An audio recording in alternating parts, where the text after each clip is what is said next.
오늘 이 시간 들을 말씀을 위해서 다 같이 기도하도록 하겠습니다.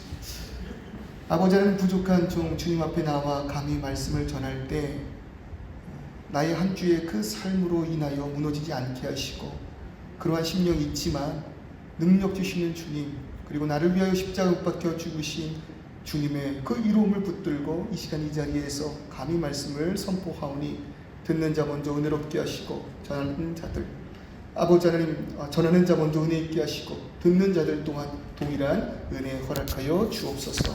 예수님의 이름으로 기도드립니다. 아멘. 아멘. 네, 오늘 본문되는 그 말씀, 선악과 이야기입니다. 주일학교 주제로 많이 언급되는 그 선악과 이야기. 그러나 우리가 지금 대림절 두 번째 주일을 맞이하여서 예수 그리스도의 오심에 대하여 묵상할 때, 그가 오신 이유, 첫 번째, 두 번째 말씀을 오늘과 다음 주 2주에 걸쳐서 전하려고 하는데, 그 가운데 예수님의 오심에 대한 그 프리퀄적인 그러한 사건을 오늘 같이 나누었으면 좋겠어요. 어렸을 적에 저희 집은요, 정말 괜한 주일이 가득했습니다. 얼마나 많은 규칙들이 집 안에 있었는지 몰라요. 개척교회 목사님, 또 사모님, 그분들이 가정을 이끌어 나아갈 때 그 삶 그렇게 녹록지 않았겠죠. 그러니 하나님 앞에서 그 은혜를 붙들고 아이들을 교육하며 나아갈 때 그 아이들을 향하여 걱정되는 그러한 마음들이 분명히 계셨던 것 같아요. 그래서 그때 많은 규칙으로 자녀들을 양육하고 그 룰 안에 저희 형제들을 가둬놨을 때, 그때는 그런 것들이 당연했습니다. 그리고 개척 목회를 제가 하다 보니 그때 그 심정이 충분히 또 이해가 돼요. 바쁜 부모님에게 자녀들은 미안함의 대상이었을 것이고 동시에 걱정의 대상이었으니까 얼마나 불안한 마음에 저희 형제를 그렇게 양육하셨겠어요. 학교를 마친 다음에 집으로 가는 하교는요, 즉각적으로 이루어져야 됩니다. 카운트가 있어요. 그 시간 안에 집에 반드시 도착을 해야 돼요. 하교를 하고 집에 도착을 하면은요, 다시금 바깥으로 나갈 수 없습니다. 저는 어렸을 때 있잖아요, 동네에서 5시 이후에 바깥에서 노는 친구들의 음성이 들리면 그 친구들은 부모님이 없는 아이들인가 싶었어요. 왜냐면 집 밖으로 나가니까요. 저는 그 생각에, 그 규칙 안에서의 저희 삶 속에서의 개념 속에서는 일어날 수 없는 일이 벌어지고 있는 거예요. 저 친구들은 부모님 없는 친구들인가? 너무 딱해서. 정작 딱한 건 집에 갇혀있는 저인데 그 친구들이 딱했었어요. TV는요, 정해진 시간 외에는 볼 수 없었습니다. 5시 10분부터 5시 40분까지 아이들을 위하여 만화 영화를 방영했는데 그거 외에는 볼 수가 없었어요. 근데 어머니 아버지 집을 많이 비우셨으니까 그때 마음껏 보면 되겠네 하시겠지만, 집을 비우실 때에는 TV가 있었던 안방문을 잠그고 가셨습니다. 잠그고 가셨어요. 그거 몰래 보다가 있잖아요, 걸리면 정말 큰일이 나요. 큰일이 나요. 그러니까 이것이 얼마나 저희가 습관이 됐는지, 제 기억으로는 형님이 군대를 제대하고 난 다음에요. 그러니까 두 형제 나이가 성년에 이르렀잖아요. 어느 날 저희가 안방에서 TV를 보고 있었어요. 다 큰 성인들이. 그런데 문 열리는 소리에 저희도 모르게 반응해서 벌떡 일어나게 된 거예요. 그게 얼마나 웃겼는지, 서로가 서로를 바라보면서 우리 왜 이렇게 사니? 그랬었다니까요. 한 번은요, 이런 많은 규칙 중 하나를 제가 어기게 됩니다. 너무 많이 규칙이 있으니까 어길 수밖에 없잖아요. 그래서 어머니에게 심히 혼났어요. 어머니가 이렇게 말씀하시는 거예요. 너는 왜 부모의 말을 거역하고 부모의 기쁨이 되지 못하니? 성경에 부모를 공경하라고 하지 않았니? 왜 너는 부모의 아픔이 되니? 저에게 그렇게 말씀하시는 거예요. 그때부터 제 마음 가운데 목사의 자질이 좀 보였던 것 같아요. 그렇게 저에게 성경을 인용하여 말씀하시는 어머니께 제가 이렇게 말씀하셨습니다. 어머니, 그것만 있습니까? 에베소서 6장의 말씀을 보면 자녀를 노하게 하지 말라고도 하였습니다. 자녀를 노하게 하지 말라고 하셨는데 어머니는 왜 다른 집에 없는 규칙으로 저를 혼내시는 것입니까? 왜 쓸데없는 룰을 많이 만들어서 자녀가 부모의 말을 어기는 악행을 저지르게 하십니까? 오히려 이상한 규칙으로 자녀가 죄를 짓게 하는 당신들에게 더 큰 잘못이 있는 것은 아닙니까? 합당하죠? 합당하죠? 아니, 다른 집에서는 다 오케이예요. 아무 문제 없어요. 그들은 부모에게 죄 짓지 않아요. 근데 저는 클 수 없이 많은 룰로 인하여 부모에게 죄를 짓게 되니까 그것이 참 이해가 되지 않았다는 거예요. 그런 제가 어렸을 때 성경을 보면서 이러한 동일한 시선을 가질 수밖에 없는 내용 하나가 있었습니다. 그것이 뭐냐면 오늘 본문에 말씀되는 선악과, 그 선악과 이야기라는 것이에요. 창세기 2장의 그 말씀, 하나님께서 동산 중앙에 선악과를 만드십니다. 그리고 선악을 알게 하는 나무의 실과를 먹지 말라 말씀하셔요. 네가 이것을 먹는 날에는 정령 죽으리라. 그렇게 말씀하셨다는 거죠.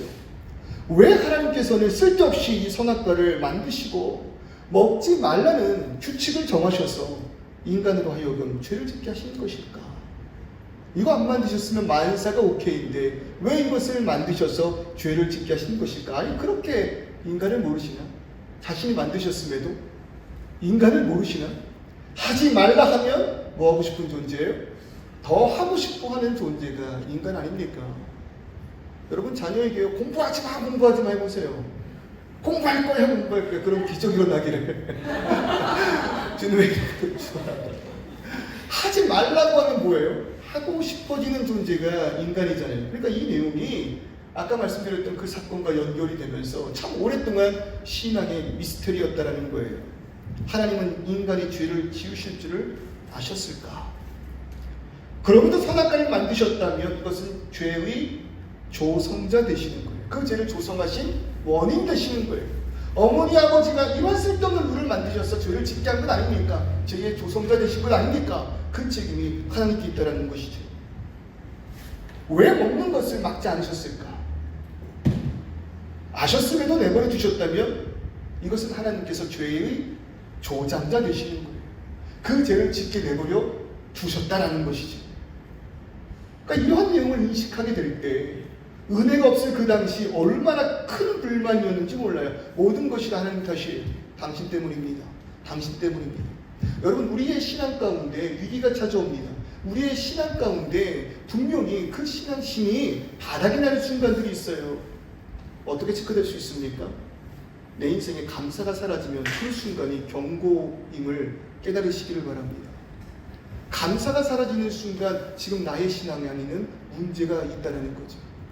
그 순간 그 많은 일들이 얼마나 불만이었는지, 그러다 말씀을 더욱더 묵상하고 또 하나님의 그럼에도 불구한 은혜를 통하여 신학을 공부하게 하실 때 이 선악과의 진정한 의미를 깨달음에 얼마나 통곡하며 회개하며 울었는지 몰라요. 여러분, 그거 아십니까? 선악과는 진정으로 우리를 위한 나무였다라는 것. 뭐라고요? 우리를 위한 나무였다는 것입니다. 선악과를 왜 만드셨을까? 하나님 선악과를 만드신 분명한 이유 있습니다. 첫 번째는 하나님을 알게 하기 위함이었다는 거예요. 선악과를 통하여 하나님을 알게 하셨습니다. 하나님을 안다는 것이 성경에 어떤 의미로 등장합니까? 하나님과 관계 있는 자라는 의미입니다. 선악과를 통하여 하나님은 당신과 우리가 관계를 갖고 살아갈 수 있게 하셨다는 거예요. 하나님을 알 때, 그와 함께 할 때 우리의 삶에 유익이 있으니까요. 어떠한 유익이요? 몇 주 동안 반복해서 말씀드리는 건 무엇입니까? 하나님 어떤 분이시라고요? 창조주이십니다. 그렇기 때문에 창조주와 관계를 맺고 살아간다는 것은 창조주를 알기 때문에 나를 만드시고 지으시고 이끄신 뜻과 계획 그리고 목적을 분명히 알 수 있다 이것입니다. 청년들을 섬기고 그 청년들과 참 많은 대화를 나눠요. 아들레이드에서 청년부를 담당할 때는요, 많으면 한 주에 10건 이상의 상담을 해요. 대부분들의 고민 딱 두 가지로 축약됩니다. 진로의 문제, 연애 문제. 진로와 연애의 문제. 이 두 가지가 거의 주된 문제예요. 왜냐하면 자신들의 미래를 구축해 나아가는, 그것도 구체화시키는 시기이니까. 난 무엇 해야 할까요? 내가 누구를 만나야 할까요? 그러면 그때마다 제가 이야기합니다. 전 정말 명상단가였거든요. 진짜로요. 진짜 명상단가였어요. 그렇게 저에게 와가지고 막 그렇게 울면서 또는 괴로움 가운데 목사님 저 어떻게 해야 될까요? 라고 묻는 친구들에게 명쾌한 답을 항상 주었습니다. 본당 문을 열어주고 가서 기도해라. 네가 모르는 걸 내가 어떻게 알겠니? 나를 의지하지 말고 너를 지으시고 만드시고 인도하신 하나님을 의지했으면 좋겠다. 물론 저의 경험을 통하여서 그 친구들에게 교훈을 해줄 수 있을지언정 진정으로 나의 모든 갈대를 아시는 분 누구시라고요? 나를 지으신 하나님이신 줄 믿습니다. 오늘 이 시간 우리 마찬가지예요. 달려가고 나아가고 그 목적된 길을 알지 못함으로 인하여 오늘 주춤거리고 있다면 창조주 되신 하나님 앞에 엎드리시기를 주님의 이름으로 축원합니다. 하나님을 통해서 인생의 방향이 정해지는 것이에요. 그리고 마땅히 하나님의 그 뜻의 장에 나아갈 때 우리의 삶 가운데 일어나는 모든 일을 극복할 능력 또한 하나님께서 우리에게 지혜를 허락하실 줄 믿습니다. 그래서 잠언 9장 10절 이렇게 이야기하잖아요. 여호와를 경외하는 것이 지혜의 근본이다. 여호와를 경외하는 것, 여호와를 인정한다는 뜻이에요. 선악과를 통하여 여호와를 인정하게 되는 것이에요. 그것이 우리의 삶의 모든 문제를 해결할 수 있는 지혜라는 것이죠. 그뿐입니까? 하나님과 동행하며 하나님을 인정하며 하나님과 관계하며 하나님을 알므로 인해서 삶을 누리는 능력이 있습니다. 요한복음 17장 3절의 그 말씀, 영생은 곧 유일하신 참 하나님과 그의 보내신 자 예수 그리스도를 아는 것입니다. 그러니까 하나님을 알 수 있다는 것이 이렇게 큰 은혜인 줄 믿습니다. 하나님이 계십니다. 이것을 우리가 어떻게 알 수 있을까요? 하나님은요, 자신을 스스로 우리에게 나타내셨어요. 그것을 통해서 우리가 당신을 알게 하셨다 이것입니다. 그러니까 하나님께서 자기 자신을 백성들에게 나타내신 이것을 정말 어려운 신학적 용어로 뭐라고 이야기하냐면 계시 이렇게 이야기합니다. 계시, 레버레이션이라고 이야기하는 계시. 우리가 계시라는 단어를 얼핏 들으면 굉장히 미래적인 이야기라고 생각을 해요. 예언적 표현이라고 이야기를 한단 말이에요. 그러니까 요한계시록 이런 말씀을 들으면 너무 무서운 거예요. 왜요? 앞으로 일어날 일. 지금 오늘 이 시간 우리에게 적용되는 말씀이 아니라 앞으로 일어날 일이기 때문에 그걸 함부로 풀면 안 돼. 함부로 보면 안 돼.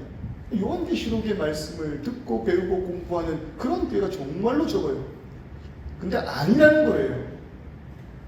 요한계시다, 요한계시록이다. 이건 무슨 뜻이라고요? 하나님께서 요한을 통해 자신의 뜻과 계획을 밝히신 말씀, 이것이 요한계시록이에요. 그러니까 계시라는 단어를 오해하면 우리는 미래를 쫓고 하나님의 말씀을 통해서 점을 치는 잘못된 신앙관을 갖게 된다는 것입니다.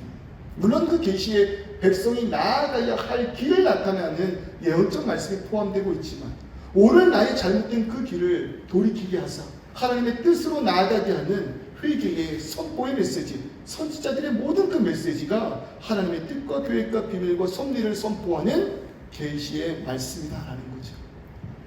그러니까 우리는 무엇으로 하나님 알 수 있다고요? 그의 계시를 통해서 알 수 있다. 자, 그럴 때 하나님을 나타내는 계시를 우리는 두 가지로 구분합니다. 첫 번째는요, 일반 계시가 있습니다. 그리고 두 번째는요, 특별 계시가 있어요. 이 일반 계시는요, 보편적 계시라고 이야기합니다. 그러니까 누구에게나 다 허락하신 하나님을 나타내신 모습이에요. 그것이 무엇이냐면 자연입니다. 왜 자연이 하나님을 나타내 보인 계시되는 것일까요? 당연하죠. 모든 피조물은 창조주의 속성을 지니고 있습니다. 맞죠? 네, 맞아요.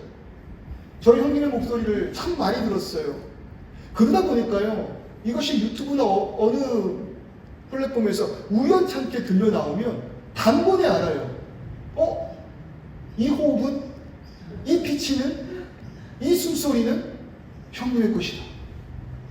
알게 되잖아요. 그림도 마찬가지입니다. 건축물도 마찬가지예요. 그러한 작품들을 보면 그 작품을 만든 이의 속성을 분명히 알 수 있다라는 것입니다. 그래서 모든 사람에게 허락하신 하나님의 이 계시를 통하여 로마서 1장 18절 20절은 우리에게 이렇게 경고하는데, 하나님의 진노가 도리로 진리를 막는 사람들의 모든 경건치 않음과 불의에 대하여 하늘로 쫓아 나타나나니 이는 하나님을 알만한 것이 저희 속에 보이리라. 하나님께서 이를 저희에게 보이셨느니라. 창세로부터 그의 보이지 아니하는 것들 곧 그의 영원하신 능력과 신성이 그 만드신 만물에 분명히 보여 알게 되나니 그러므로 저희가 뭐 할 수 없다고요? 핑계치 못할지니라. 핑계치 못할지니라. 모든 사람들이 자연 만물 앞에서 하나님의 나타내신 그 계시를 바라볼 수 있다는 거예요. 그럴 때 이 자연 만물을 보십시오. 창조자의 성품을 반영한다고 이야기할 때 이 모든 자연 앞에 그의 능력과 권위를 우리가 생각해 볼 수 있는 것 아닙니까? 위대한 작품을 보면서 그것을 만든 일을 생각할 때 와, 정말로 대단하다, 경외심이 드는 것처럼 이 세상을 바라보는 우리의 그 심령 가운데 너무나도 놀라운 이 역사를 체험한다는 것입니다.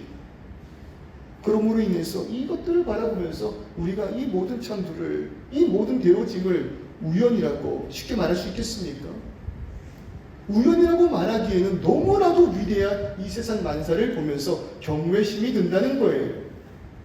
여러분 그거 아셔야 돼요. 이건 우연이 아니야 라고 생각하는 것도 믿음입니다. 마찬가지로 아니야, 우연이야 라고 말하는 것도 신앙의 고백이에요. 그런다고 할 때 이 자연 만물을 통해 우리는 무엇을 발견할 수밖에 없다고요? 창조주 되신 하나님, 그 하나님을 향한 경외심을 가질 수밖에 없다라는 것입니다. 그렇지만 이러한 일반 계시의 한계는요, 모든 이들에게 주어지는 하나님의 나타내심이지만 동시에 그것으로 인하여 신의 존재를 인식할 수는 있지만 그 신이 하나님 되심을 판정할 수는 없다는 거예요. 그게 일반 계시의 한계예요. 자연을 통해서 야 이거 뭐 있는데, 야 이게 그냥 이렇게 되는 거 아닌 것 같은데, 하늘을 바라보면서 누가 계시는 것 같은데, 자연 계시를 통해 신 인식은 가능하지만 그것이 하나님이심을 판정할 수가 없다는 거죠. 그것이 자연 계시의 한계예요. 그럴 때 우리에게 주어진 것이 뭐라고요? 특별 계시입니다. 이 특별 계시는 하나님께서 구체적으로 자신을 나타내신 계시예요. 그리고 이 특별 계시를 통해서 우리는 하나님의 뜻과 계획, 그리고 하나님의 하나님 되심을 분명하고도 명확히 알 수 있게 된다는 것입니다. 그것이 무엇일까요? 우리가 이 특별 계시, 도대체 이것이 무엇이길래 이것을 통해서 하나님이 어떤 분인지를 명확하게 깨닫게 되는 것일까요? 어렵지 않아요. 하나님에 대하여 우리가 분명히 깨달아 알게 되는 계시, 그것이 뭐예요? 성경, 말씀. 하나님께서 우리에게 허락하신 율법, 하나님께서 우리에게 하신 그 말씀과 그 선포, 명령, 그것이 하나님이 어떠한 분인지를 분명히 깨달아 알게 하는 특별 계시라는 거예요. 에덴 동산에는 그것이 무엇이었겠어요? 하나님의 율법, 하나님의 말씀, 그것이 나무로 서 있었다라는 것입니다. 그리고 오늘에 살아가는 우리에게 하나님을 분명히 깨닫는 그 능력된 계시가 뭐예요? 성경이라는 것입니다. 그러니까 이 특별 계시를 통해서 우리는 하나님이 어떠한 분인지를 분명히 깨달을 수 있게 된다는 거예요. 그럴 때 선악과의 위치가 지금 어디라고 이야기합니까? 동산의 중앙에 있대요. 그 의미가 무엇일까요? 어느 곳을 가도 볼 수 있는 위치에 선악과가 존재하였다는 것입니다. 아담은요, 어느 곳에 있든지 선악과를 보면서 하나님을 인식하게 됩니다. 그와 관계 있는 자임을 깨닫게 됩니다. 함께 있음을 느낍니다. 이것이 여러분 얼마나 안전한 것입니까? 아이를 키워보신 분들은 다 알 거예요. 저희 막내는 아직도 그래요. 잘 때마다 엄마의 배를 꼭 만져야 돼요. 그게 습관이에요. 그 치대는 아이들이 있죠. 계속해서 꼼지락꼼지락 거리면서 엄마 살을 만지는 그런 아이들이 있죠. 자다가도 그래요. 자다가도 살짝 잠이 깨는 그 순간에 엄마를 찾아요. 엄마를 만지려고 해요. 그랬을 때 그 엄마의 살쪽이 딱 느껴지면 편안하게 다시 잠이 든다. 이것이죠. 아담이 그 에덴 동산의 모든 것을 누리며 나아갈 때 동산 중앙에 있는 선악과를 보는 그 순간마다 하나님 계심을 느끼는 거예요.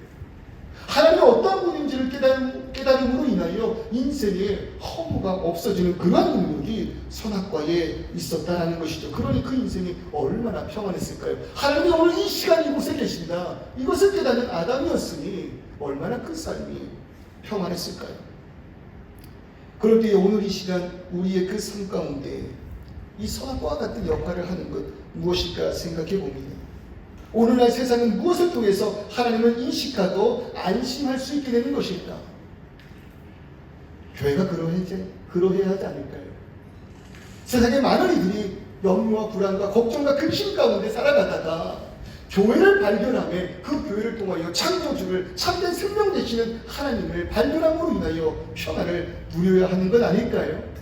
우리가 그렇게 생각할 때요, 교회가 많다는 것 얼마나 큰 은혜인지 몰라요. 얼마나 큰 은혜인지 몰라요. 제가 찾아봤더니 교회 정말 많더라고요. 2018년도 기준으로요, 한국 교회의 숫자가 56,879개였대요. 지금 코로나 시기를 넘어가면서 조금 줄었을지도 모르겠지만 56,879개. 체감상 얼마나 많은지 안 오시죠? 비교군이 있어요. 편의점의 수가요 39,104개예요. 한국 땅에 편의점의 숫자가 39,104개인데 교회의 숫자가 56,879개다라는 거예요. 여러분, 은혜입니다. 호주도 마찬가지예요. 교회 참 많아요. 제가 브리즈번에 와서 답사를 통해서 이 지역을 제가 연구할 때 교회 숫자를 봤더니 40여 곳이 넘더라고요. 40여 개의 교회가 브리즈번 땅에 있어요. 여러분, 그거 은혜일 줄 믿습니다. 은혜여야만 합니다. 세상의 그 걱정과 근심, 불안과 염려로 살아가는 이들이 교회의 십자가를 봄으로 인하여서 하나님 우리와 함께 하시는구나, 하나님 이곳에 계시는구나, 창조의 뜻이 여기 있고 영원한 생명이 이곳에 있구나, 세상 모든 이들이 교회를 바라보며 안심해야 한다는 것입니다. 그 가운데 교회는 하나님의 흔적이 되어서 이 땅에 하나님 계심을 선포하는 역할을 맡아야 한다는 거예요. 여러분, 그럴 때에 지금 이 땅에 사는 사람들에게 평안이 있습니까? 적어도 한인 주민들에게, 교민들에게 정말 이 매일매일 하루의 그 삶에 기쁨이 있습니까? 그들의 아픔이 교회와 관계없는 아픔 아님을 기억하시기를 바랍니다. 교회가 있음으로 인하여, 교회가 하나님의 흔적되어서 하나님 이곳에 계심을 나타내지 못함으로 인해 어쩌면 그들이 그렇게 슬퍼하고 아파하고 길을 알지 못해 헤매고 있는 것은 아닐까요? 선악과가 분명히 하나님을 나타내듯이, 그러므로 인하여 하나님이 어떤 분이신지를 깨달아 알게 하듯이 교회가 오늘 이 땅 가운데 그러한 역할을 맡기를 주님의 이름으로 축원합니다. 두 번째로 동산중앙에 있던 이 선악과는요, 우리의 삶의 분명한 질서를 가르칩니다. 하나님께서 창조를 통해 분명한 질서를 확립하셨어요. 창세기 1장 28절 말씀 보면 하나님이 그들에게 복을 주시며 그들에게 이르시되 생육하고 번성하여 땅에 충만하라, 땅을 정복하라, 바다의 고기와 공중의 새와 땅에 움직이는 모든 생물을 다스리라 하시니라. 그러니까 이 모든 세상 만사의 질서가 무엇입니까? 사람이 이 땅에서 생육하며 번성할 때 사람은 하나님의 뜻으로 피조물을 다스려야 하는 질서 안에 속해 있다는 거예요. 하나님의 뜻으로 만물을 다스린다. 이것이 창조의 질서일 줄 믿습니다. 그러니까 뭐라고 말씀하셨다고요? 이 모든 만물을 다스려 정복하라, 그렇게 말씀하셨다는 거예요. 그 말씀을 보면요, 생육하고 번성하여 땅에 충만하라, 땅을 정복하고 다스리라. 근데 이 정복의 단어의 의미를 잘못 이해하여서요, 많은 이들이 이 모든 만물은 인간의 손에 주셨으니 함부로 그것들을 개발하고 그것들을 뒤집어도 상관이 없다, 임의대로 파괴하는 그런 짓을 저질렀어요. 그런데 여기서 말하는 정복의 의미는 그러한 것이 아니에요. 그런 권위를 주는 그런 말씀이 아니에요. 여기서 말하는 정복은 카바시라는 히브리어를 사용하였는데 군사적 용어입니다.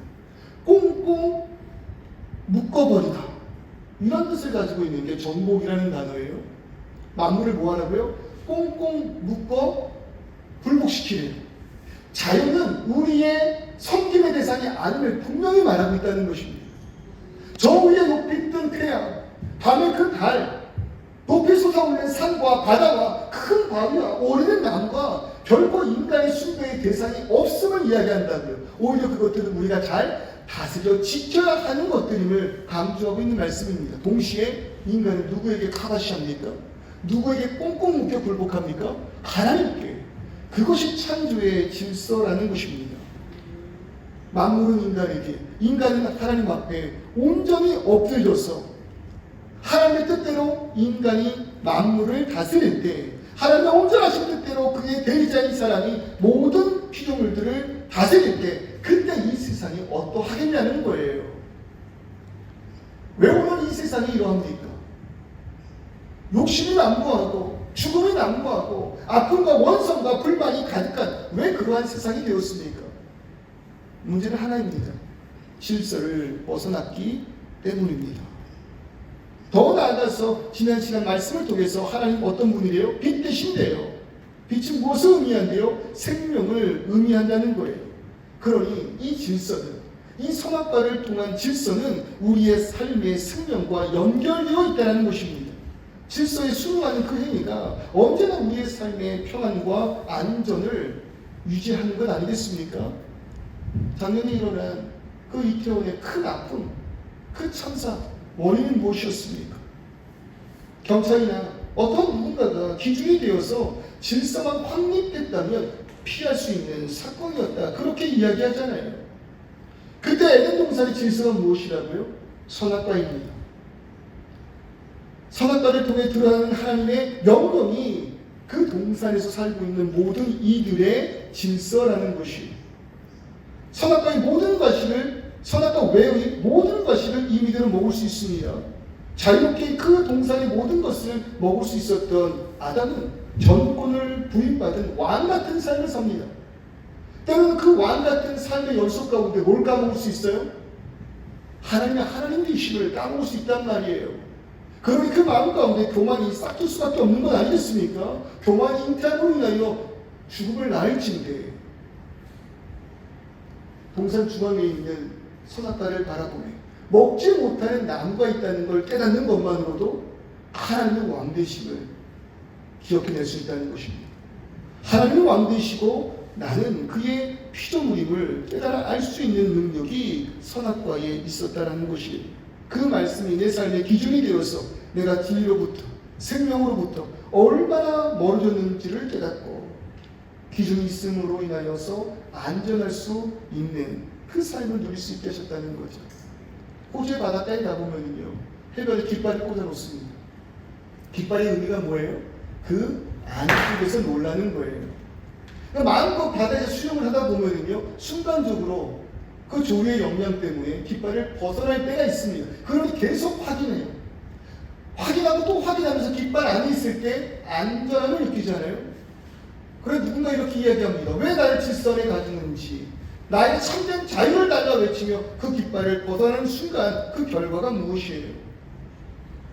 네, 어쩌면 이러한 행위가요, 선악과를 먹음으로 신을 떠난 자들의 욕심이겠고 그 결과가 죽일 수밖에 없는 이유일지도 모르겠습니다. 우리의 삶의 생명을 위한 기준 무엇이라고요? 안심하고 다시금 돌아올 수 있는 그 기준이 무엇이라고요? 먹지 말라 말씀하신 그 나무가 그들의 삶의 기준이 돼요.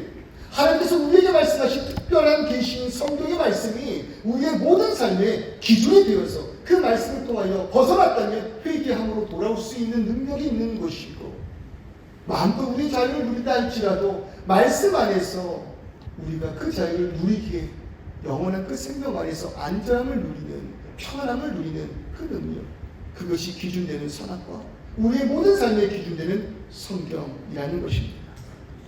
마지막으로 이 선악과는요, 하나님의 무한한 사랑을 우리에게 분명히 밝히고 있습니다. 하나님의 계획과 뜻대로 인간을 창조하셨다라고 말할 때요, 어떤 이들은요, 이것에 대한 불만을 가져요. 하나님께서 그의 계획과 뜻대로 인간을 창조하셨다. 이 말이 굉장히 불편해진다는 거예요. 왜 그러냐면 인간이 신에 의해서 움직이는 로봇 같은 존재냐, 우리가 하나님의 인도함대로 나아간다, 하나님의 뜻대로 산다, 하나님께서 내 뜻과 계획과 섭리대로 나를 창조하셨다라고 할 때 인간이 신에 의해 움직이는 로봇 같은 존재냐? 불평해하고 불만을 갖고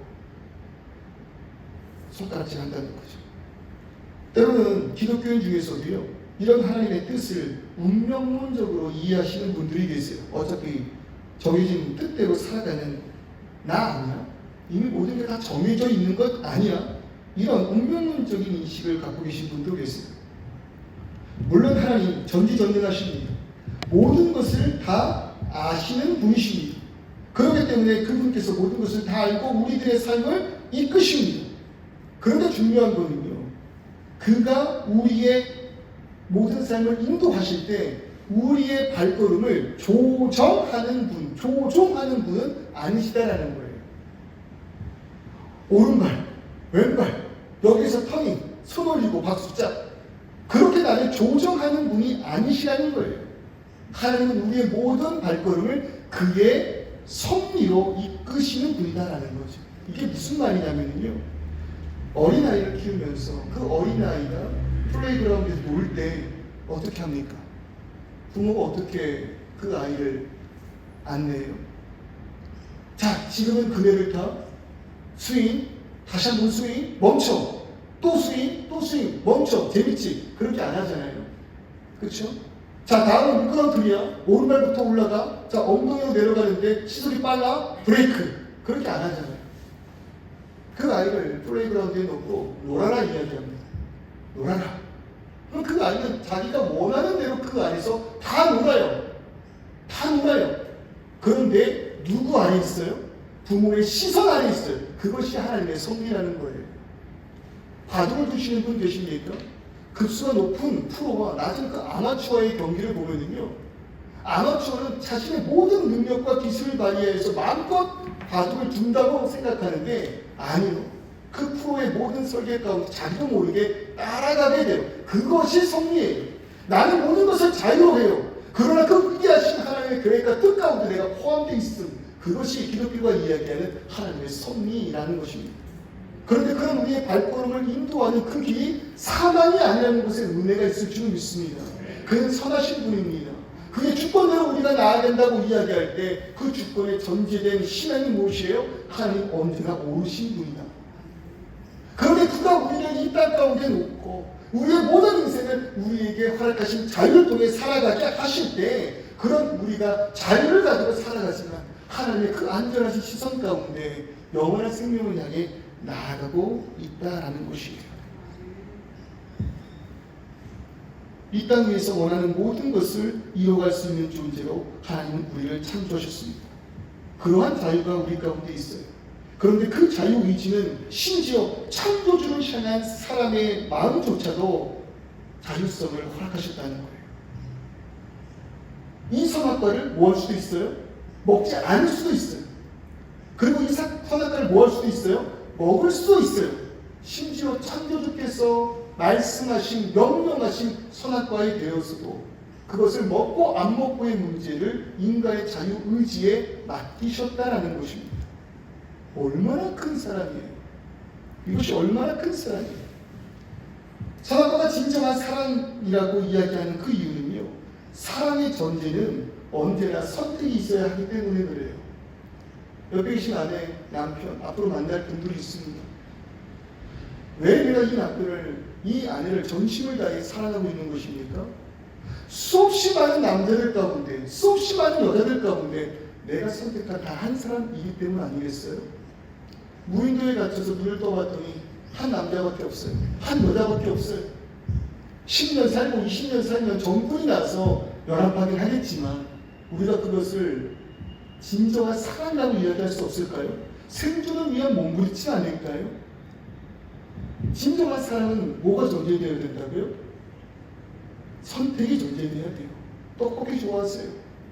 떡볶이를 사랑하세요. 그 의미가 뭐예요? 수없이 많은 야식 가운데 내가 선택한 떡볶이. 떡볶이를 사랑한다고 표현하잖아요. 치킨 마찬가지 아니에요? 피자 마찬가지 아니에요?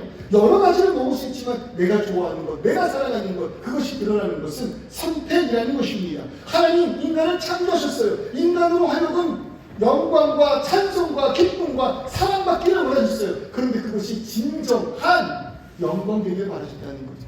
진정한 사랑이기를 소망하셨다는 거예요. 선악과 없었다면 인간의 프로그램인데 로봇이에요.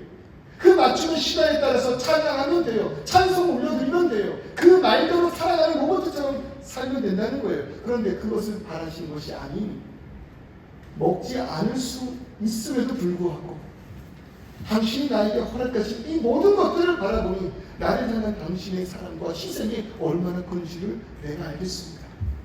그러니 이것을 먹고 싶은 마음이 없습니다. 이것을 먹을 필요가 없습니다. 이것을 먹는 유익보다 당신이 말씀하신 그 말씀대로 살아가는 것이 나에게 더 기쁨이 됩니다.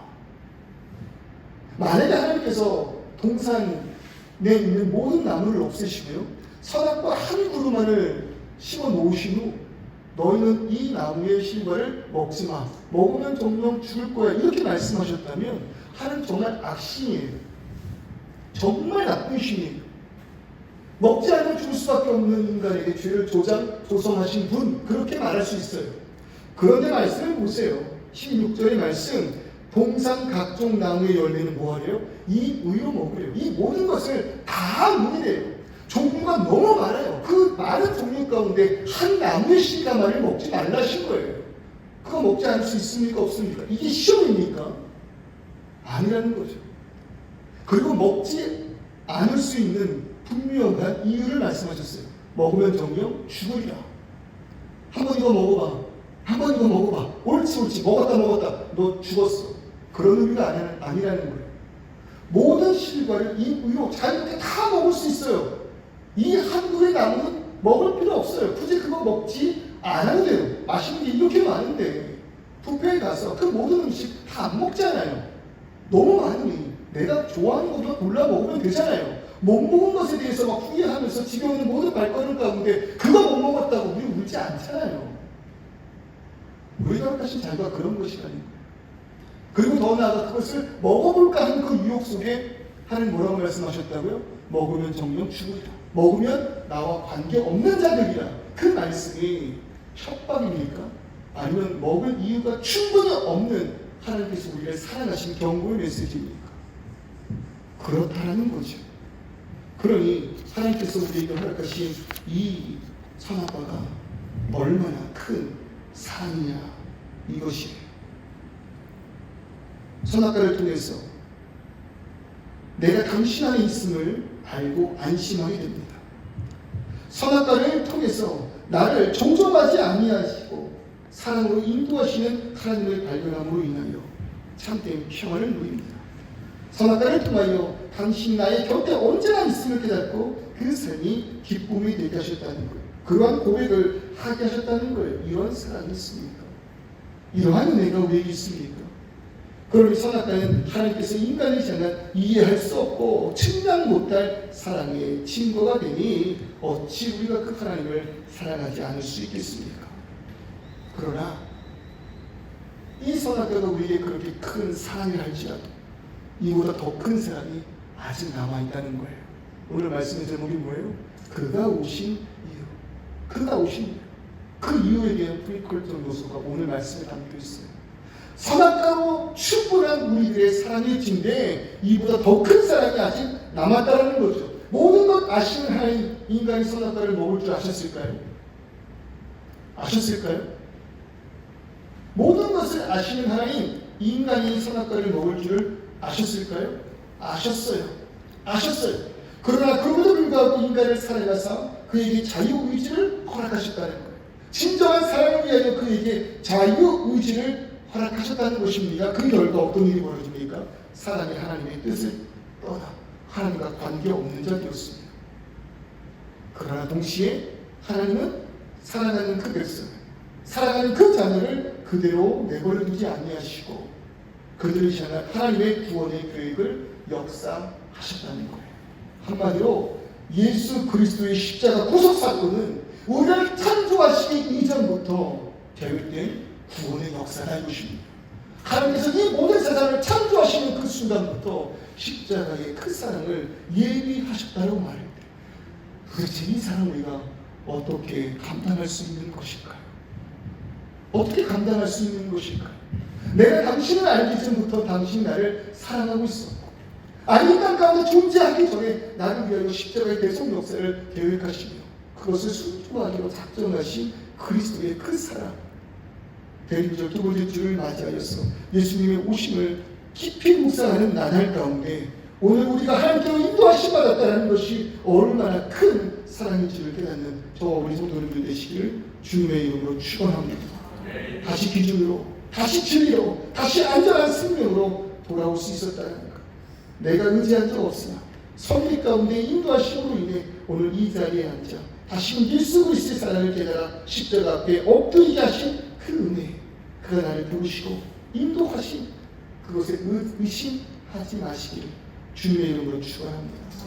그가 이끄시는 모든 길이 옳고 나는 이해 못하나 그가 이끄시는 그 길이 분명한 섭리 가운데 임하시는 참된 생명의 길인 줄 고백하는 저와 우리 성도님들 되시기를 소망합니다. 이 시간 우리 한번 이 찬송 불러보기를 소망합니다. 그렇게 우리를 부르셨어요. 오늘 이 시간 나와 함께 하신다는 증거가 뭐라고 말씀드렸습니까? 예배라고 말씀드렸습니다. 어떠한 순간에서 내가 오늘 이 예배 가운데로 나왔다면 그것이 하나님 나와 함께하고 계신다는 증거입니다. 마음이 무너진 순간에서도 오늘 이 시간 부모의 강요 혹은 습관, 그냥 목회자가 조금 불쌍하여 한번 나와주지, 그런 심령으로 우리가 왔다 하더라도 이 말씀을 듣게 하신 분명한 그 특별 계시의 말씀, 보편적 계시가 아니라 택한 일이 결합하신 특별한 계시의 말씀을 듣게 하셨다는 것만으로 그 은혜가 오늘 우리에게 있다는 거예요. 그 구속의 역사가 내가 이 땅 가운데 존재하기 전부터 계획된 역사라면 그 부르심에 실패가 없음을 고백합니다. 그 부르심에 우연이 없음을 고백합니다. 그러니 날 부르신 그 뜻 내 생각보다 크고 날 향한 계획 나의 지혜로 측량 못하니 인도하시는 그 섭리 가운데 길이 옳은 줄 믿고 오늘 충성하기를 소망합니다. 오늘 헌신하기를 소망합니다. 오늘 당신을 예배하기를 소망합니다. 우리의 고백되기를 원합니다. 하나님의 부르심에는 하나님의 부르심에 후회하심이 없네. 내가 이 자리에 선 것도 주의 부르심이라. 하나님의 부르심에 결코 실수가 없네. 나를 부르신 하나님의 신실하심을 믿네. 다시 한번 고백해볼까요? 하나님의 부르심에 후회하심이 없네. 내가 이 자리에 선 것도 주의 부르심이라. 하나님의 부르심에 결코 실수가 없네. 나를 부르신 하나님의 신실하심을 믿네. 날 부르실 때 내 생각보다 크고 날 향한 계획 나의 지혜로 측량 못하나 가장 좋은 길로 가장 완전한 길로 오늘도 날 이끄시니 장날 부르신 나의 알 수 없지만 오직 감사와 순종으로 주의 뜻을 따르라. 때로 내가 연약해져도 주님 날 도우시니 주의 놀라운 그 계획을 나는 믿으며 살리. 날 부르신 듯 내 생각보다 크고 날 향한 게 나의 지혜로 측량 못하나 가장 좋은 길로 가장 완전한 길로 신실하신 주의 찬양에 날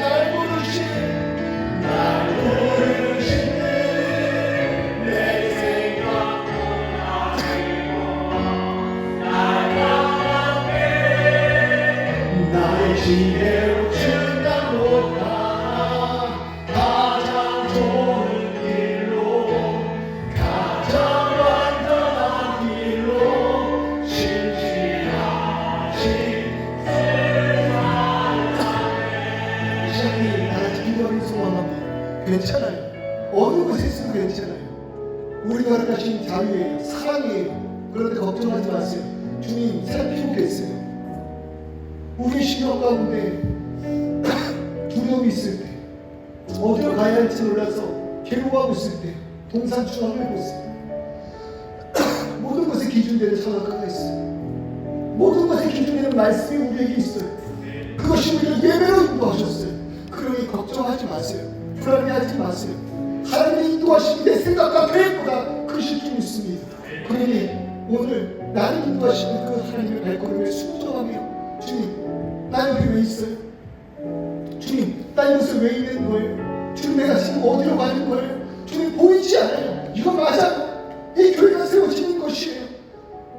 지금 내 상황과 형편, 건강의 문제, 모든 것이 역력투성이에요. 주님 어디로 가야 돼요? 그렇게 괜찮다고요. 말씀 우리에게 있으니 벗어날 수가 없어요. 성령님 우리 그렇게 붙드실 줄 믿습니다. 우리 다시 한번 기도할 때 사랑의 하나님, 우리가 허락하신 그 사랑의 능력에 선하고 그 말씀을 무시하고 우리가 붙들며 나아가오니 주님이 어느 곳으로 가는지 주와 함께 동행하고 있나요? 평안한 자 되게 하실 때 작은 발걸음 가운데 순전히 역사하는 자를 주시옵소서. 우리 다시 한번 봉성으로 가며 나아갑니다. 아버지 하나님 주시는 모든 신령 붙들어 주시옵소서. 왜 부르시고 왔습니까? 왜 호주로 왔습니까? 왜 이 교회입니까? 아버지 하나님 어디로 곳으로 가야 하는 것입니까? 왜 그러시 없는 진로입니까? 아버지 하나님 수없이 많은 것들이 불안합니다. 아버지 하나님 그것이 나에게 허락하신 은혜입니다. 그 자유가 능력으로 살아갑니다. 그것이 내가 바꾸리지 않게 하시는다고 아버지 동산 주간의 말씀을 허락하셨습니다. 그 말씀으로 나아가는 인도하시고 그 말씀으로 나아가는 앞으로 인도하시고 그것이 안식입니다. 그것이 참된 평안입니다. 주님 앞에서 못하게 하게 해주시옵소서. 주님 앞에서 저버리지 않게 하여주시옵소서. 그러면 어디로 가면 괜찮은 일이 주님 안에서 참된 평안을 그런 인생을 하여 주시옵소서. 때로 내가 알 수 없고 때로 내가 이해하지 않지 그 길이 가장 좋은 길을 믿습니다. 그 길이 가장 안전한 길을 믿습니다. 그리고 언제나 우리들을 도와주시는 신실하신 하나님 붙들려 주시옵소서. 주여 우리 시간 부르시옵소서. 주여 우리를 붙들어 주시옵소서. 아버지 하나님 순종케 하여 주시옵소서.